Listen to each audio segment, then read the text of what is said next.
আপনার বিশ্বাস করতে কষ্ট হলেও এটাই সত্যি যে আপনি কেমন আছেন তা খোঁজ করার মতো কারোর সময় নেই। যতক্ষণ তাদের প্রয়োজন অনুযায়ী চলতে পারবেন ততক্ষণ পর্যন্ত আপনি অনেক ভালো। আজ একটু দূরে সরে যান, দেখবেন শুরু হবে আপনার সমালোচনা।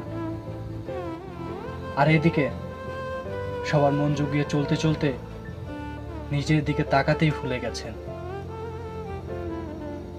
লোকে কি ভাববে এটা চিন্তা করতে করতে জীবন প্রায় শেষ করে দিচ্ছেন। অনেক হয়েছে, এবার সব ছাড়ুন।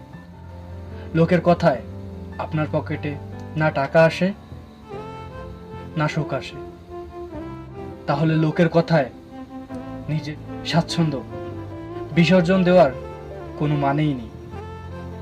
জীবনটা আপনার, জীবনের প্রতিটা ক্ষেত্রে সিদ্ধান্তগুলোও আপনার।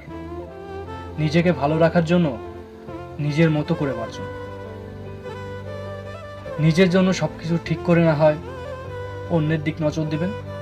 তাতে যদি কেউ আপনাকে স্বার্থপর ভাবতে দিন, কারণ আজকাল কেউ কারো নয়, কেউ কারোর জন্য ভাবে না। দিন শেষে সবাই নিজেরটা নিয়েই ভাবে। আপনার চারদিকে নেগেটিভগুলোকে কম পাত্তা দিন। নিজের পায়ের নিচে মাটিটা শক্ত থাকলে আপনাকে ভেঙে ফেলার জন্য মানুষের সংখ্যাটাও কমে যাবে।